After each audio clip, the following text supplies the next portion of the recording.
नमस्कार दोस्तों वक्फ बिल पर विरोध बवाल थमने का नाम नहीं ले रहा है।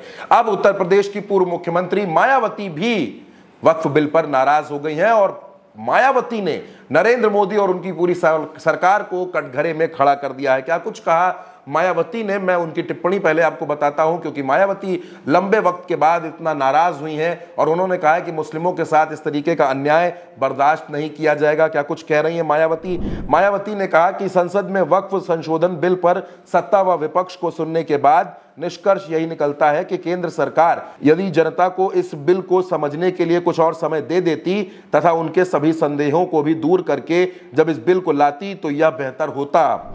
लेकिन दुख की बात यह है कि सरकार ने इस बिल को बहुत जल्दबाजी में लाकर जो इसे पास कराया है ये उचित नहीं है और अब इस बिल के पास हो जाने पर यदि सरकारें इसका दुरुपयोग करती हैं तो फिर पार्टी मुस्लिम समाज का पूरा साथ देगी, अर्थात ऐसे में इस बिल से पार्टी सहमत नहीं है। मायावती इस बिल से सहमत नजर नहीं आ रही हैं दोस्तों। उत्तर प्रदेश में मायावती की पार्टी बहुजन समाज पार्टी, वो पार्टी जिसने 2007 में सोशल इंजीनियरिंग की थी, दलित मुस्लिम ब्राह्मण के फॉर्मूले पर मायावती सत्ता में लौटी थी और अब अचानक मायावती को मुस्लिमों की याद आने लगी है, क्योंकि मायावती जानती हैं 2027 के चुनाव में मुस्लिम वोटर्स के बिना बहुजन समाज पार्टी उत्तर प्रदेश में कोई बहुत बड़ा करिश्मा नहीं कर सकती है। इसीलिए मायावती अचानक मुस्लिमों के साथ खड़ी हो गई हैं और वक्फ बिल के मसले पर उन्होंने मोदी सरकार का विरोध कर दिया है। दोस्तों, मायावती की पार्टी बहुजन समाज पार्टी के पास उत्तर प्रदेश में आज की तारीख में सिर्फ एक विधायक,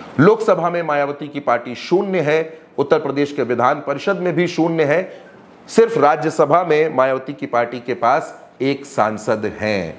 और इसी से दोस्तों अब यह सवाल खड़ा हो रहा है कि दरअसल मायावती को अब अपने बिखरते वोट बैंक और दूर जाते वोटर्स की चिंता सताने लगी है। दोस्तों, ये वही मायावती हैं 2024 के लोकसभा चुनाव में जब इनको जो परिणाम मिले वो इनकी उम्मीद के मुताबिक नहीं थे। उत्तर प्रदेश में एक भी सीट बहुजन समाज पार्टी जीत नहीं पाई, जबकि 2019 में समाजवादी पार्टी के साथ गठबंधन करके मायावती ने 10 सीटें जीत ली थी। तो इस बार भी मायावती ने अपनी नाराजगी जाहिर की थी और उन्होंने तब यह कहा था कि मुस्लिम समाज पर ज्यादा भरोसा करके ज्यादा टिकट देके कहीं ना कहीं गलती हुई। और अब मायावती ने एक बार फिर यू टर्न लिया है और अब उनको मुस्लिमों की चिंता सताने लगी है। वो नरेंद्र मोदी की सरकार के खिलाफ खड़ी हो रही हैं।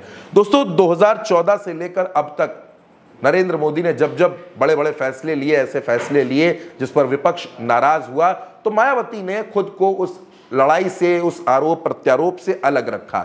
लेकिन अब मायावती को लग रहा है, क्योंकि उत्तर प्रदेश में लगभग पौने 2 साल के बाद 2027 में विधानसभा का चुनाव होना है, तो मायावती को लगता है कि अगर मुस्लिम समाज की ये जो नाराजगी है वक्फ बिल पर, अगर इसको भुना लिया जाए, इस वक्त उनके साथ खड़े हुआ जाए तो काफी सपोर्ट मिल सकता है और बहुजन समाज पार्टी जो लगातार हाशिए पर जा रही है, लगातार वोट बैंक खिसक रहा है, उसको कुछ संजीवनी जरूर मिल सकती है। अब मायावती को इस बिल पर विरोध करके क्या कुछ हासिल होगा, यह भी देखने वाली बात होगी। दोस्तों, फिलहाल मायावती का इस तरीके से भड़कना, विरोध करना और सरकार पर हमला बोलना, इस पर आपकी जो भी प्रतिक्रिया हो, आप अपनी राय हमें कमेंट बॉक्स में जरूर बताइएगा। उत्तर प्रदेश की हर सियासी हलचल के लिए, हर खबर के लिए भारत एक सोच को सब्सक्राइब करना बिल्कुल मत भूलिएगा।